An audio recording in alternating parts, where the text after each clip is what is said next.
This episode is brought to you by Progressive, America's #1 motorcycle insurer. Everything is more exhilarating when you're on your motorcycle, just like your bike is more protected when you choose Progressive Motorcycle Insurance. They offer coverage for your bike, starting as low as $75 per year. And they keep things affordable, with discounts like paid in full, multi-policy, and responsible driver. So raise your kickstands and get to quoting at Progressive.com to see if you could save. Progressive Casualty Insurance Company and Affiliates. $75 premium is for state minimum coverage. Not available in D.C. Discounts not available in all states or situations. Look around. You can find cars like these on AutoTrader, like that car riding your tail. Or if you're tailgating right now, all those cars doubling as kitchens and living rooms are on AutoTrader too. Are you working out and listening to this ad at the same time? Well, multitasking pro, cars like the ones in the gym parking lot are for sale on AutoTrader. New cars, used cars, electric cars, maybe even flying cars. Okay, no flying cars, but as soon as they get invented, they'll be on AutoTrader. Just you wait. AutoTrader.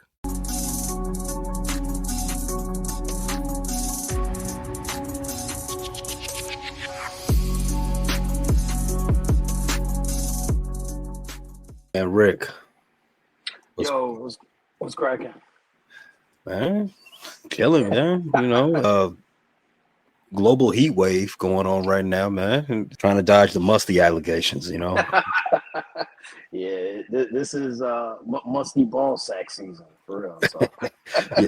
You definitely got to have your deodorant game on point. Both deodorants, like the underarm and like you said, and the sack deodorant. That is, they sell that. It's in Target. I know we're not supposed to shop in Target no more, but it is there. Get it offline if you need to. Definitely no excuse today. I mean, he's not right now. I mean, you can have a kind of excuse. It's 130 degrees outside, but figure it out. None of that natural shit either. We got the dog days of summer, so I mean, we got the draft that just came up, huh? Or that's going on currently. Yeah, well, yes. Round 2 is going on right now. The Bulls, they traded out of they traded down with the Lakers. I think they traded down to pick 55, right? Correct. Yeah. How do you feel about that? When you're dealing with second round draft picks, I mean, it's hit or miss. Moving down 11 spots is not going to make or break your season, your 25, 26 season. AK has a lot more to do than make draft pick, move down in the second round.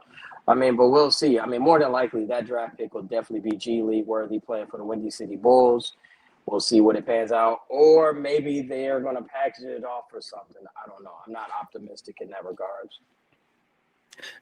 That's what I see. A lot of when teams stack up their second round picks, they're going to use them to help facilitate a bigger move down the line. As you saw with the Kevin Durant thing, a couple of days ago. Well, that's been reported, but hasn't been finalized yet because, none of this stuff is final as of yet. Houston sent 5 second round picks to Phoenix, plus 2 players. So, second round picks, they're becoming more valuable now. They weren't always valuable. Second round picks are definitely, like you said, you just stated, they're off to greener. Like a bigger pot, like a bigger deal. You can, gather them and then try to put them together like Voltron and then try to get something major as far as a player. Or, as you've been hearing in the news, like Bradley Beal. So I don't think that we're going to trade for that. But, yeah, second-round picks are now valuable in the NBA. Yeah, we definitely going to touch on that Bradley Beal thing in a second. But, touch on it a little bit, but not too aggressive, and definitely not without consent. So we'll get to that in a minute. Let's talk about the draft. The first round, second round's going on right now. First round concluded last night. The Bulls drafted Noah from French Noah. The last time the Bulls were good, they had a Noah on the squad, man. So I know you were happy. And he was French. Noah is from France as well. His dad is from France. But what I've know about it, obviously I didn't see too much of French basketball. No one did. Previous year. But from what I saw, his attributes, he's Nicholas Batum, Giannis light. I like his height, 6'10". He's got to bulk up. No Diddy. he plays defense. He's got to work on his shot, which most rookies have to anyway. But I'm looking to see how he develops because he is the second youngest in the draft. He's 19 years of age. We'll see what the Bulls can or Billy D can get out of him. But I mean, his size and his athleticism is on point, though. How tall is Obi Toppin? Obi Toppin's 6'9", 6'10". So the reason I ask, for those that, peek behind the curtain a little bit, in our group chat, where all the guys that's from Frustrated Chicago Sports Fans, where we coalesce and have our debates before we get in front of the mic, I've been running this narrative that the Bulls should have went harder to draft Obi Toppin, just based, if you watch this playoffs, watch this whole playoffs. If you watch ball like us, Obi Toppin was one of those guys for the Pacers. He ain't the guy. He's not the second guy, but he's one of those integral pieces for that make a good team. Those guys that give you 7 to 11 on a nightly basis, give you about 4 boards, make energy plays on both sides of the floor. And you just said this guy Noah, he's got the length that you desperately need in this league. He's got the athleticism that you desperately need in this league to be an effective player on both sides of the floor. And he's 6'10". Yeah, I think the Bulls got their Obi. Well, we'll see. You can't put him in a starting lineup. Obviously, he's not a starter. He's definitely going to come off the bench. I'm not even sure if he's a rotational player. With that being said, what I saw from him, I did like his length. I like his athleticism, and I like the fact that he plays defense. So if anything, defense always carries over from different leagues, whether you play in Germany, whether you play in Bulgaria, whether you play in the NBA, defense always it always correlates to the NBA. It always travels. So therefore, at least we know that he'll play defense. I agree. Defense is a universal language, whether you play, like you said, Bulgaria, Slovenia, Wakanda, Zamunda, or Cook County ball. If you play defense, they gonna like you.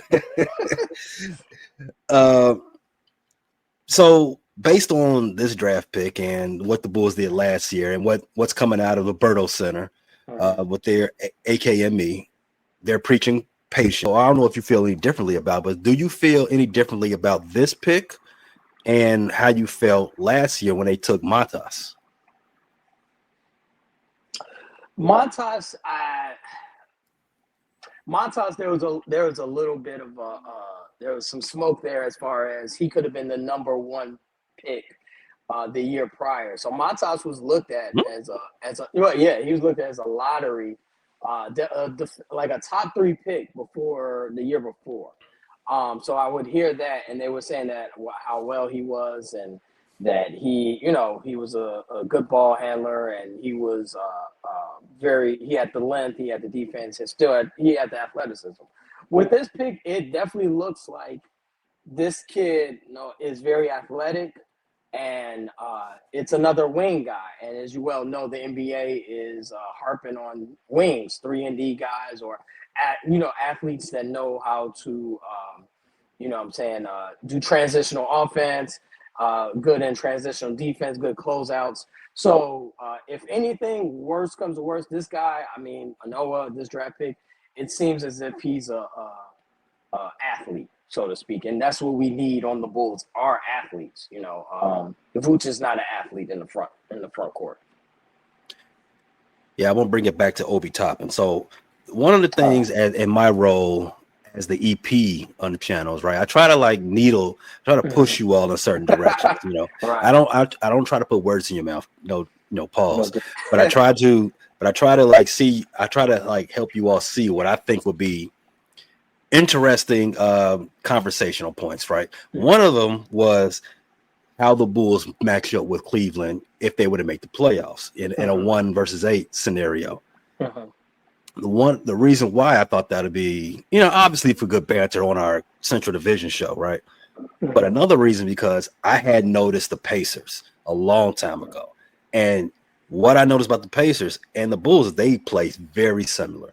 fast pace, get shots up, and they have a point guard that's not a star in in usual terms and usual I guess scenes or sets or whatever, but he keeps the thing, he keeps them all, he keeps the show running. He's the glue of the show. And I think for the Bulls, that would be Giddey, maybe even Kobe on some nights. If you see that in the same way that I saw it, do you think this puts the Bulls, moves the Bulls closer to being able to finally realize that type of success? And I'm not saying go to the finals. I'm not saying that. I'm saying as far as being a top 6 squad, moving out of that play-in perpetuity and getting into a 5-6 situation. I would hate to. I know this is not in our line of business. This isn't a great answer, but I would like to say incomplete due to the fact that with free agency coming up and the fact that we don't know what's going to happen to Vooch and some of these contracts that they want to get rid of, i.e. Lonzo Ball, I can't definitively say that we're ready for that we're ready for that the Bulls are ready for a top 8 seed to go against or a top 6 seed. I understand that the East is wide open and it does look good, but I want to see the final product before I put my stake down. But I would like to say that the future is definitely, I think the draft that they had, I would grade it pretty well, very well. And it's on the uprise. I don't think that what they drafted was a step back. I think it was a step forward. But I would like to see more, if that makes sense. I would like to see more from AK and assuring that they can contend for a top six seed. I'm gonna put a pin in that before we go too far. Actually, no. Let's talk about that now. You said you want to see more from AK and ME. Mark Eversley is the ME part of that duo. Mark Eversley, your boy, contract extension. You want to see more, huh? Did he deserve that extension, in your opinion? I'm shocked. I shouldn't be shocked because the way that the Bulls run or the Reinsdorfs, the way they run it. This is this business, you have to do something in order to get an extension. But I mean, they haven't done anything to warrant for you to get an extension. I know we talk about Hall of Fame Billy Donovan, but what has he done to warrant an extension and to get a long leash? And I don't understand that. And it should be like they should have a short lease over there on Madison Street, because I mean they're giving out extensions and secure job security is they're good. They don't have to worry about anything their seat is never hot. You know what I'm saying? I don't understand that with the Chicago Bulls, their front office. I think the best thing they've done, and they tried it and it didn't work, and it lasted too long, was the Zach LaVine, DeMar DeRozan project. They tried that, it didn't work, but it went on too long, and then you traded Caruso for Giddey straight up, and you got nothing for it, and that gets you an extension. I'm not understanding. Well, I mean, they got Giddey. And you're going to have to pay him this summer. Let's go back to the draft. You said that drafting Noah was you liked him. Basically, what you were saying about Noah, the Noah situation, you didn't get. He's a foreigner. You didn't really get to see much of him. I mean, you got to trust your scouts, right? Correct. Was there anybody else at that position that you was possibly maybe like, man? I guess Noah's cool, but I would have preferred that guy. I was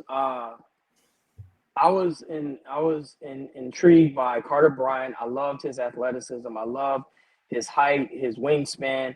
The athleticism jumps through the screen when you look at Carter Bryant, and he's a zona guy, so I'm a little biased. But he's a 3-and-D guy, which, as you know, 3-and-D guys, you need a whole bunch of them in the NBA. That's where the NBA is going. My other guy that I looked at was Patrick Queen. Definitely need a lot of Queen. Definitely need 3Ds. I liked Queen. I was intrigued by Queen, and he got picked up right the pick after Noah. So I was intrigued that they didn't go after Queen. But those were the two guys around the 12 pick I wanted. Like I definitely wanted Carter Bryant, and he went to the Spurs, and he's going to flourish in that system. What do you like about Dairy Queen, and what's your favorite thing to get from Dairy Queen? My favorite thing about Derek Queen was his feet work, as Shaq would say, but his footwork is very good. A soft touch, pick and pop big. I mean, who people still go to Dairy Queen like that? That's not on the upper echelon of restaurants. Like, yo, like let's go to Dairy Queen to get tater tots. I mean, you know. I don't know, man. I don't know about upper echelon. I mean, from where we from, I don't think Dairy Queen is that bountiful, right? And around in Chicagoland. But you know, where I'm at right now, where I'm located, there's some Dairy Queens out here, some DQs. I would dare say you can't go wrong with chicken tenders. Then, like you can't mess up chicken tenders and fries. I mean, no, you can't. But so is Dairy Queen? They're not. What you're saying is they're not a tier 1. But are they tier 2? No. They're not even a tier 2. They're probably Dairy Queen is probably with what is it, Steak and Shake? Like it's right there. Like, wait. Steak and Shake called us serious. They called it stray. Those shoelace fries you can have, dude. Those shoelace fries are trash. You know what? I'm not a fan of shoelace fries either. Yeah, get those out of here. Yeah. Either regular crinkles or the wedges. The shoelace, I don't have no time for those. Get those out of my life. Yeah, and unlike Derek Queen, who's more like a crinkle fry, like he's a solid fry, no Diddy. I mean, he's definitely got the girth, no Diddy. He's definitely a big body in the paint and able to score. So, Derek Queen, I definitely was intrigued by his talent, though.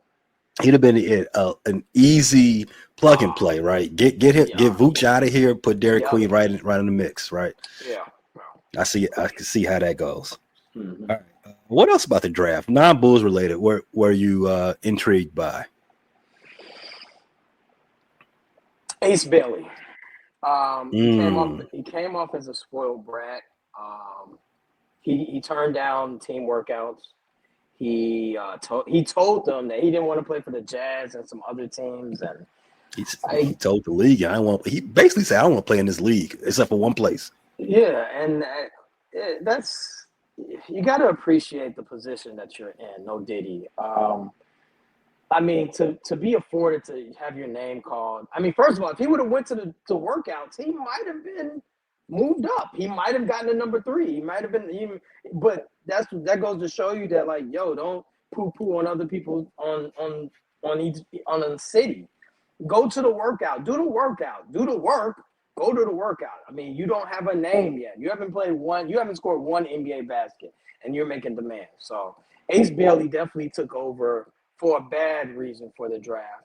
Another storyline, and I know you hate to hear this, the Monty Verdi Duke connection, and they got 4 first-rounders in the top, 15. Monty, the Cooper Flag. Who else? Derek Queen. They're all Monty Verdi guys, Monty Verdi Academy. But I did notice that the trend of the NBA is still wings, 3-and-D guys, athleticism. You can't get enough of 6'8", 6'8", 6'9", 6'10" guys to be on your squad. You can't get enough of those. You got 5 or 6 of those dudes. As you can see, like you said, the Pacers, they have a ton of those. And, they got to the finals. So, the trend of having 3-and-D guys is still relevant. It's still going on. Ace Bailey was drafted to play in Utah.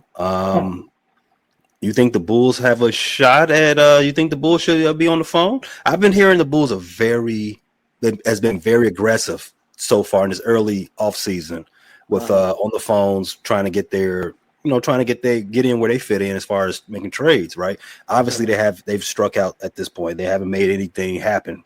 Nothing's clicked yet for him. But you just talked Ace Bailey. He's in Utah. Is in a place that he didn't desire to go. Is there? I mean, you think AKME should be ringing Utah's phone? Danny Ainge, hey, Joe, let's go. We got second round picks for you. I would say yes, but I mean, I think Danny Ainge is a guy that he's kind of stubborn, and if he wants that player, he's going to stick with him no matter what. That's why he picked him. So, yeah, I think that the AK should pick up the phone and say, "Yo, y'all got Ace Bailey. We'll throw you a second rounder, our first round pick, and we'll throw some undisclosed cash. Maybe that'll work." But that's why they get paid the big bucks and get extensions. But Ace Bailey definitely he looked unhappy. His hat was cocked. I mean, he was like this. He didn't want to do the photo op hardly. He looked disinterested. So, yeah, the NBA really what's the word I'm looking for? The NBA really messed up his plans for Wednesday night by drafting him, right? right. You know what? I wanted to touch on how, like, can we get a better questions at draft night? Like, I know Monica McNutt is doing her job, but some of them, and excuse me. Those questions are very softball and very Disney-like. I mean, they're very, just, and I know they work for Disney, that's why I said that, but they're very softball and very just whack, for lack of a better word. Just, this is what it's all about. I mean, like, what else could it be about? It's about them making their dreams come true. This is what it's all about. How many times did we hear Malika Andrews say that, and Monica say, "This is what it's all about"? Well, okay, we get it. Just need better commentary. You know what gets me, and this is part of the reason why TNT was lapping ESPN so far in their basketball coverage. ESPN, they employ a former president of basketball operations, a guy who found Draymond in the second round, a guy who was the architect of a 4-time NBA championship team, and he wasn't at the draft. They had Kendrick Perkins and a bunch of other dudes talking about the draft. Like, I know Kendrick Perkins is entertaining. I know the rest of them people are entertaining, but you gotta have the smart. You gotta know how to mix the smart with the entertaining, right? That's why Kenny Smith is there, to buffer Chuck and Shaq. That's why they got Chris Webber out of there, because he's neither one. He's neither entertaining or smart. He's a smart guy. I mean, but talking basketball is not. It just wasn't his purse. It wasn't his forte in a studio sense. He can do it on the floor. He can do play-by-play. Allegedly, but it just wasn't his forte. But see, that's why they are so good. And I'm happy that they were at Warner Brothers Discovery licensed their show to ESPN, because get those guys out of here. They brutal, boring. Yeah, very boring. Are you happy with the NBC Prime next year? Are you looking forward to that? I'm glad you asked that. I've seen the lineup. Who's calling the games? It looked like everybody is a studio analyst. They got Mike and a bunch of other people. Who's actually going to be calling the games? Who's going to be Kevin Harlan? I think Ian Eagle's son. Ian Eagle. I thought Ian Eagle was he was working for Prime. He could be. I could edit, but I think Ian Eagle's son. He got a son that's also a big time commentator. Yeah, he's going to do NBC. So and he's got the lineage, so he's definitely going to do well. I think he's good. I've heard him on some Brooklyn Net games. He's good. Stacey King couldn't get a call. It's about time for Stacey to go national, man. It's about time. It is, but Stacey his cadence is extremely Homer. Like, yeah, it's Homer. They don't look for homers. He's tier one Bulls announcer, right? Yeah. If you're looking, he's probably one of the best. He's probably one of the best hometown, announcers in the NBA. If you're gonna have a homer, Stacey King is the prototype. You gotta have a homer. Yeah. So But yeah, ESPN is. I would like to get rid of them, but it don't look like they're going anywhere. So, unlike just like baseball, baseball said ugh. ESPN said ugh to baseball, but can't get that for the NBA. So No. This is their bread and butter. yeah. So you said stay tier 1 Bulls game announced. Who else is on that tier with Norm Miller? Tommy Dorr?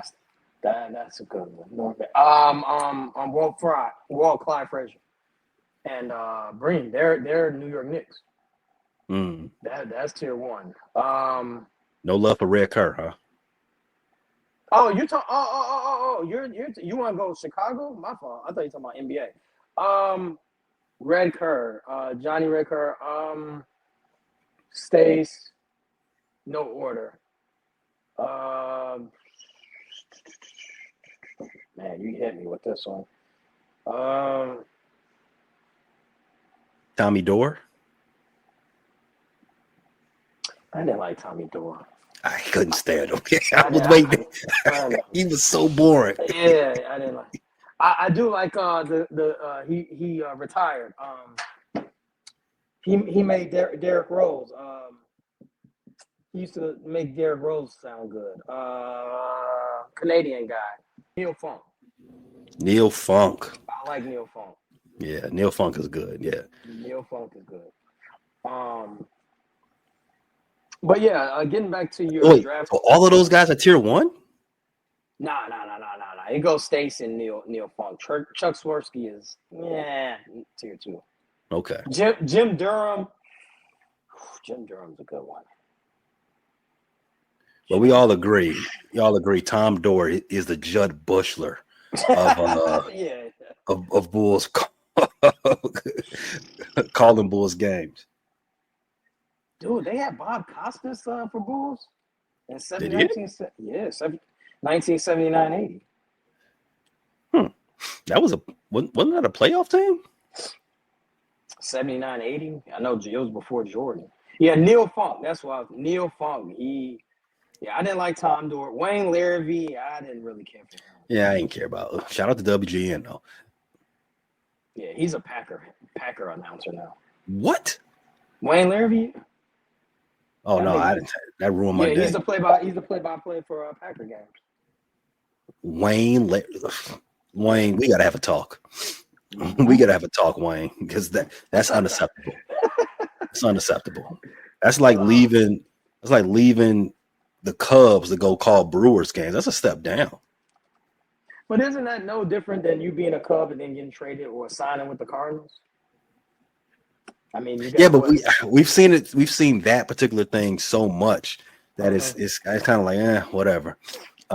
Obviously the carries, the carries, and obviously famously, well, damn. Now I got the brain fog. 01 and 02, Chip Carey. Oh yeah. I say obviously the carries, Chip Carey, Harry Carey, they all got that St. Louis highway going. So yeah, no big deal. So we talked about trades being going on in the NBA and the Bulls have been hyper aggressive and trying to make a move. So first things first, you give them credit for that. Trying to make a move. I find it funny. that came out. Like, that's one of those things that you put out there to your the people that carry your water. Like, put that out that we're actually trying. Tell the fans that they'll cut us some slack for trying. Nah, man. I mean, what I'm hearing out there is Bradley Beal, and if that's the best that we're working with, if the Bulls, I'm sorry, not we. The best that the Bulls are working with this offseason, I said will be a failure having Bradley Beal. But Bradley, go ahead. Caveat, but the East is open, so that's why I would say getting a Bradley Beal, and if maybe a change of scenery, which I doubt, I don't think so. Bradley Beal, Kobe White, and Matas and Giddey could get you a top 6, but There's no winning. They have to learn how to win with that team. Bradley Beal is only a 3-time All-Star. I did not know that. Yeah, and one of only 2 people with a no trade clause. Yeah, no trade clause, a 3-time All-Star with a no trade clause. For Phoenix has made it no secret they want to offload that contract.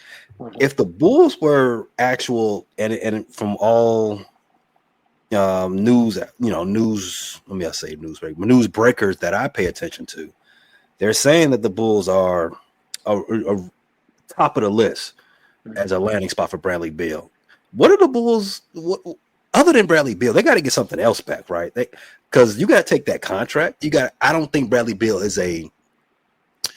I don't think he improves the Bulls, right? I don't think Bradley Beal improves any team that he's on. No. That's just my opinion, and I'm backed by his history in the NBA. No team he's been on did he improve it. But, be mad at me if you want to. I don't care. Yeah, that's just my opinion. But for the Bulls to take that on, they have to. It can't be the same thing as the Caruso, Giddey trade. They have to get on some other assets too because they're taking on a hefty contract. I would think that they would want a first round pick protected. I could see Phoenix doing that. But if I can answer your question with a question with this, and I know you're well versed in this, with that, if they take on a Bradley Beal contract, does that put them over apron one as far as salary cap? The Bulls? I don't think so because they don't. For one, Giddey doesn't have a contract yet. So the highest paid person on the Bulls is Vucevic.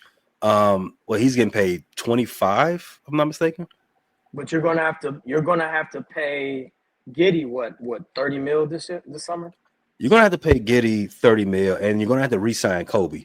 And Kobe's been playing at a discount. Sorry, go ahead. Right, you're gonna have to re-sign Kobe. You're gonna have to re-sign Giddey. If you take on Bradley Beal, those 3 things together, that will put you at apron one, which isn't the worst thing for the Bulls as it relates right now. It's that second apron. That's sort of like the CBT in Major League Baseball. Sort of like if you at that spot for too many consecutive years, you start to lose draft picks. That's why you don't want to be at that second apron, at least for too long. This will probably put the Bulls at 1 apron. And the point where I don't think is the worst thing in the world for the Bulls, I don't think they're keeping Giddey and Kobe together. I don't think they're going to play together next season, to be honest with you, based on everything that I'm hearing. Really? You think one of them is gone? I do think one of them is gone. It's going to be my boy. My boy's going to lose that little war.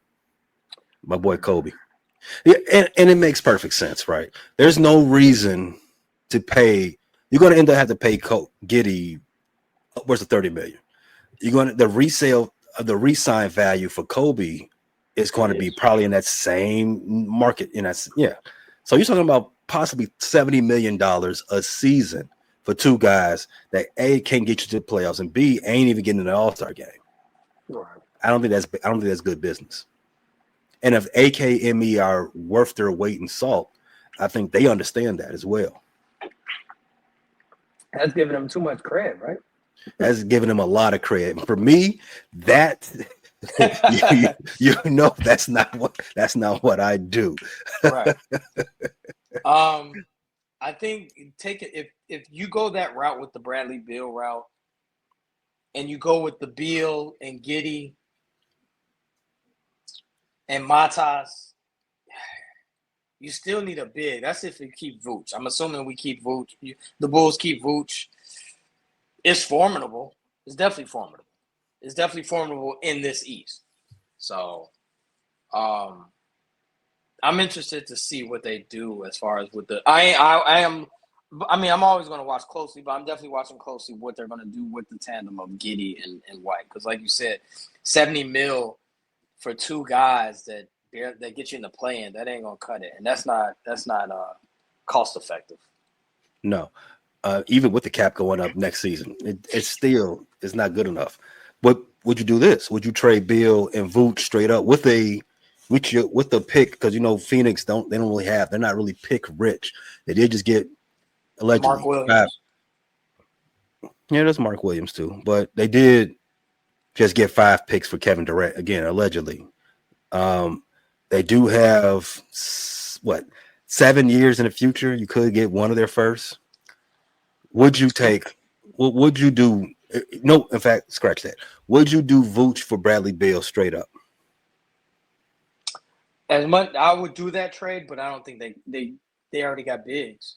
They got they've drafted the guy from Duke, and I know the trade didn't go through, but they also got Mark Williams. That's 2 bigs. They ain't gonna deal with another big. But if that trade doesn't go through, yeah, I would do that trade straight up. Yeah, okay, for sure.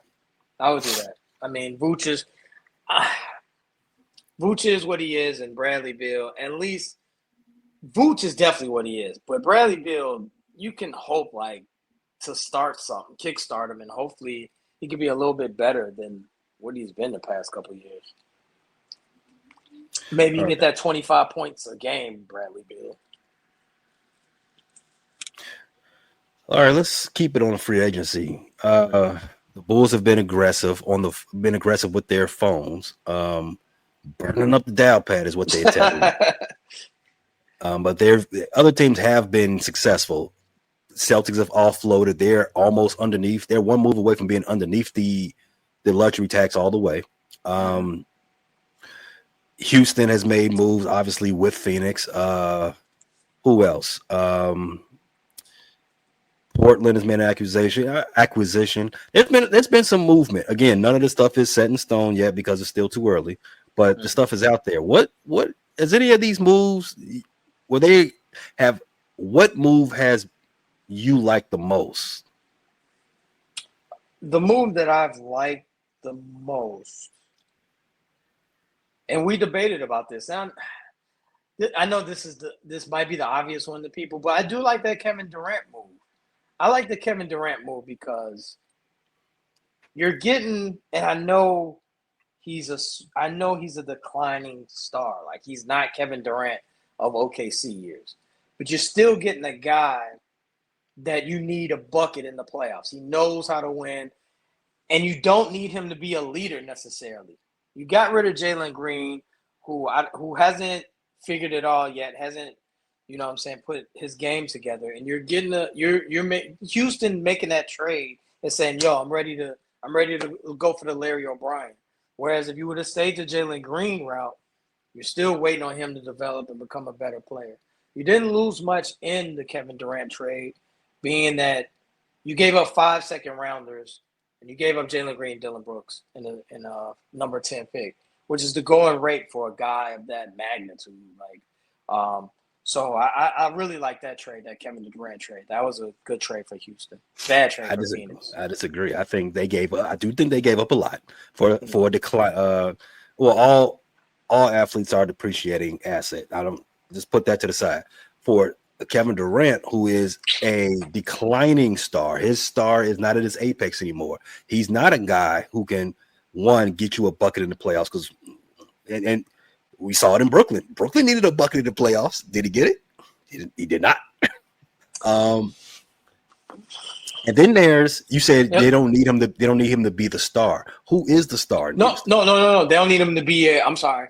They don't need him to be the guy, the leader. They don't need him to be the leader, the vocal guy. Who is that? Who is that then? You got Van Vliet? Van Vliet? Yeah. He's a winner. He's got a title. What is he?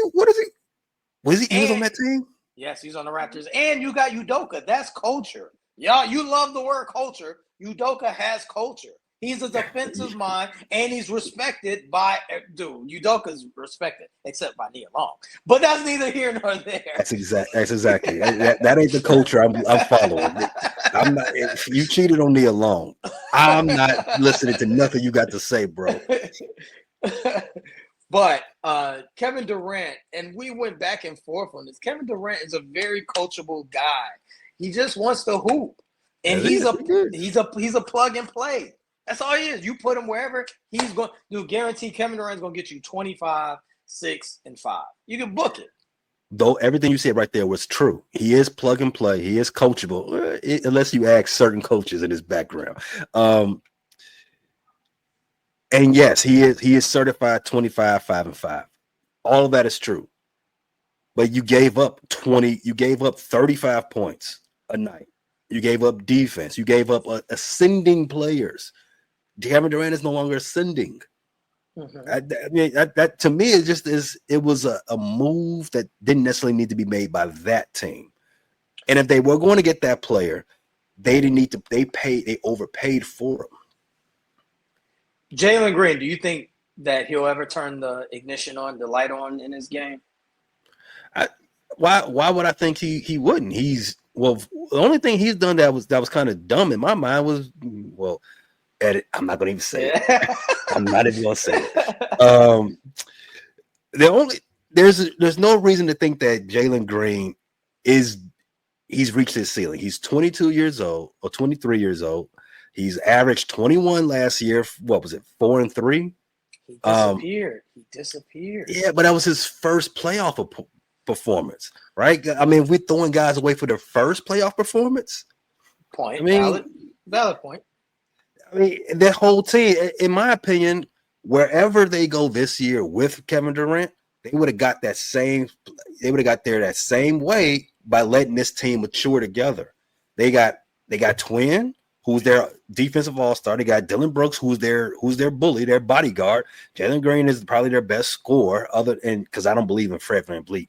Fred VanVleet is a 4 for 16 every other night. Yeah. I do not believe it. He was the reason why they lost it. Not Jalen. It was Fred VanVleet. Real quick, is he on your no parlay list? He cannot see a slip of mine. Not at all. Not at all. He can't even see my fantasy team. No, yeah. I like to draft my fantasy team to win field goal percentage. If I get Fred VanVleet, I am punting that shit out of the stadium. Not winning it at all. I can't do it.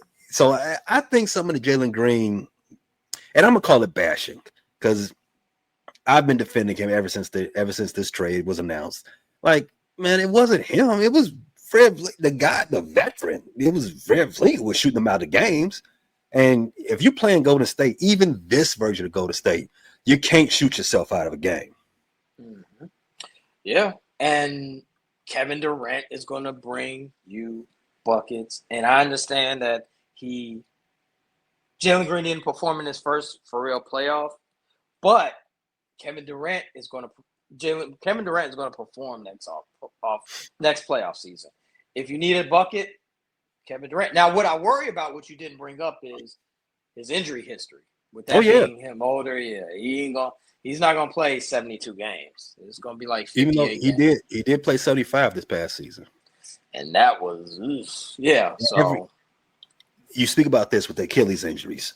You get an Achilles injury, even though now he's been the model, and I like to tell people, like, outliers are not the rule, right? They're just outliers.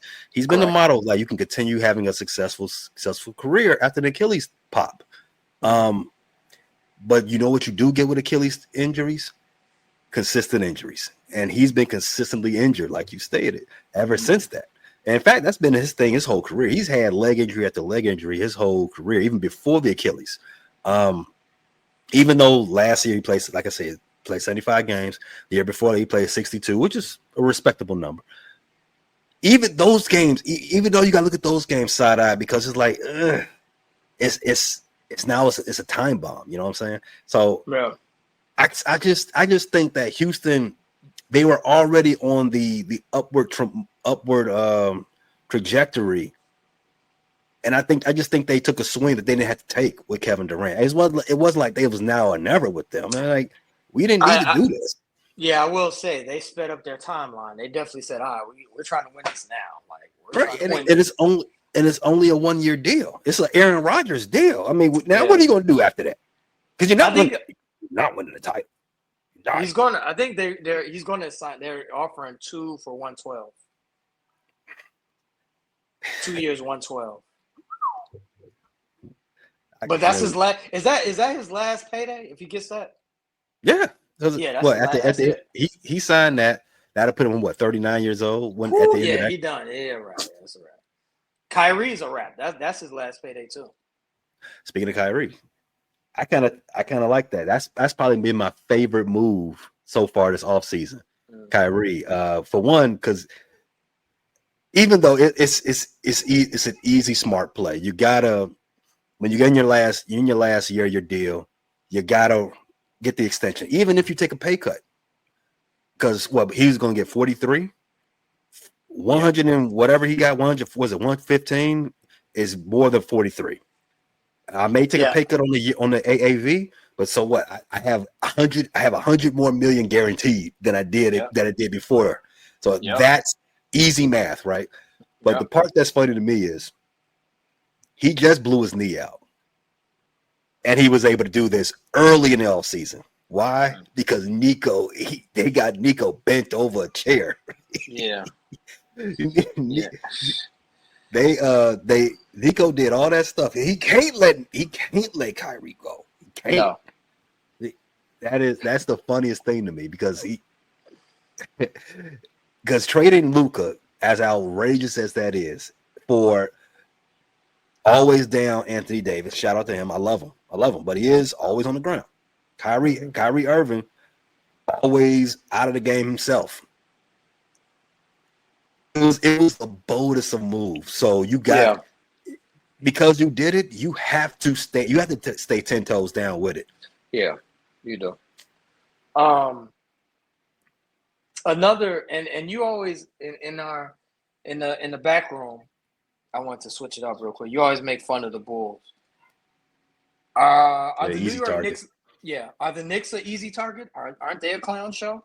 Oh, they are the biggest clown show. You know, people of our age range, you know, they have fond memories of the Knicks because, especially if you're a Bulls fans, you like, man, the Knicks were a worthy opponent. They were a Bulls rival. Blah blah blah blah. The Knicks that I know, 2 of 18 in Game 7. That's the Knicks that I know. John Starks. That's the Knicks that I know. The Knicks that I know had 8 forwards in their roster against bodybuilders. Yeah, they had a bunch of football players going against the trapping defensive style of B.J. Armstrong, Mike Jordan, and Pippen. What type of roster construction is that? The Knicks are brutal. The Knicks that I know, Patrick Ewing finger roll with the game on the line and airball a finger roll. Mm-hmm. No, the Knicks are easy punchline. Yeah, I don't know how you fire Thibodeau and don't have a plan. Well, yes, they should have a plan. You should never do anything. You should never do anything without knowing what your next move is, right? That's a staple of life, right? However, I think, when the season ended and that report came out from the Athletic, shout out to Athletic. I just renewed my yearly subscription today. Uh-huh. When that report came out and everybody was dogging Cat and everybody was dogging Tibbs, a decision had to be made. You couldn't let that fester for too long. And second time Cat got Tibbs fired, it had to be him. Are you a fan of Worldwide West? I don't dislike him, the NBA. They say he's savvy and he pulls a lot of strings. That's the NBA now. The NBA is the Godfather. The NBA is who's the bigger Vito Corleone, who's pulling more strings, right? You got Worldwide West, you got the guys at CAA, you got you got my boys at Clutch. Everybody's controlling things. Clutch run the Lakers in all intents and purposes. Yeah, they do. And Worldwide West, CAA, they run the Knicks. I mean, that's really what it is. So no, I definitely don't hate on it. So I mean, I know how the league is operated now. So going back to the Bulls with their free agency, I definitely would like for them to just I would just like them to be relevant, if that's too much to ask. So that's my wish for the upcoming free agency is make some moves that's relevancy. So Kobe White, would that be a hair stand up on your head type of move if the Bulls would pull that off? Sign him or trade him? Trade him. Yeah, that'd be like, whoa. I'll be shocked. I'll be Shocked. shocked. What would you think Kobe White's market is? What would you want the Bulls to get back in that realistically? I'll take a first round pick and a 3D guy. Picking a player, Unprotected. Kobe White getting an unprotected pick. I mean, I know you said realistically. I'm sorry, protected. It'd have to be top. You must think the Bulls are trading him to New Orleans or something. Yeah, I doubt anyone's that idiotic to do a trade like that. But the Bulls, they do idiotic trades. But to see Kobe White would definitely show that they're trying to do something. So because Kobe White is homegrown, they picked him, they drafted him, they groomed him. He's now he's the star. You know, once they got rid of Zach and DeMar, they gave him the keys. So you know, to get rid of Kobe White would be major. Yeah, grooming is a thing in Chicago. You know, shout out to R. Kelly. So it will be tough to see Kobe leave, but I think if the Bulls are going to do anything this offseason, because I don't think anybody's big is going to get on the market, anything like that. I think it's going to be a lot of signing trades or a lot of re-signing. Other than possibly Kobe getting traded, I think the next biggest name is probably Austin Reeves out there in LA. Yeah, he turned down his extension, which probably means he's getting traded soon. Yeah. There's no way they let him walk. Nah, no way. He's traded. You know what? Low key, I can see the Bulls getting him. That is such a Bulls hire. That is such a Bulls trade, dude. Hey man, they've already started, man. They got that white thing going. Nah, I can see that. So I got no comeback for that one. they got that white thing going. It would track. It would track very much for the Bulls. West Loop is a bunch of white hoopers. I mean, that's really what the West Loop looked like anyway now. I don't see, other than Kevin Durant, dominoes already fell. Giannis, I think, is staying. Yeah, I don't think Giannis is. No, I think he's out there, but I don't know. I think Giannis is going. It all depends on where his brothers are going to be accepted, because his brother's going to win. Right. So I think. Whoa. So you think the Giannis to Spurs thing? You think that's a far cry? That's a pipe dream?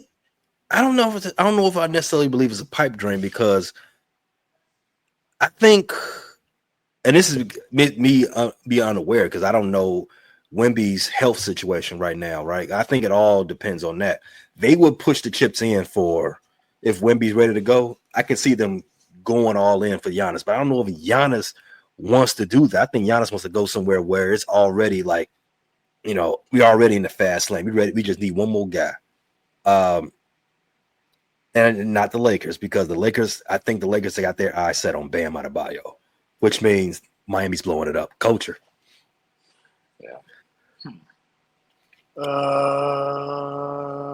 Yeah. The Knicks, Cavs. I think he's staying. Yeah, I don't know about the destinations, but I don't think he wants to stay. But I mean, I don't know about any destinations other than the Spurs, right? Yeah, that's the only domino that needs to fall is Giannis. Other than that, everyone. Well, I mean, I did hear that the Kings had Sabonis and DeRozan on the trade block. But, I mean, who wants DeRozan? No, who wants Sabonis? Who wants Sabonis? Sabonis ain't no winner. Baby Joker. They got better when they got rid of Sabonis. And Sabonis, the Kings were good because of other players, not Sabonis. I mean, you think Sabonis is just an empty calorie scorer? I think Sabonis is this generation's David Lee.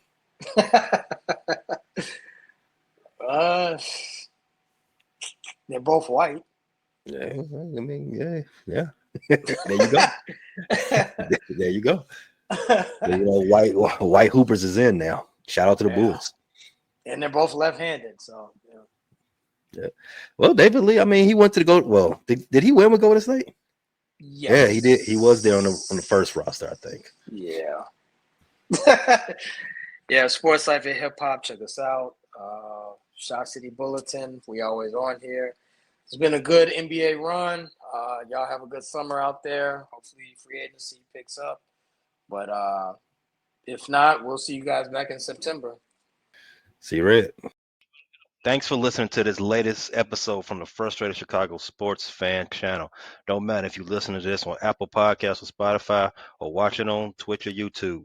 Make sure you like, subscribe, share with a friend, hit the notification bell so you never miss a drop. And to all the guys from Chicago, we say 3 things. Bear down, go Cubs go, and sell the team, Jerry.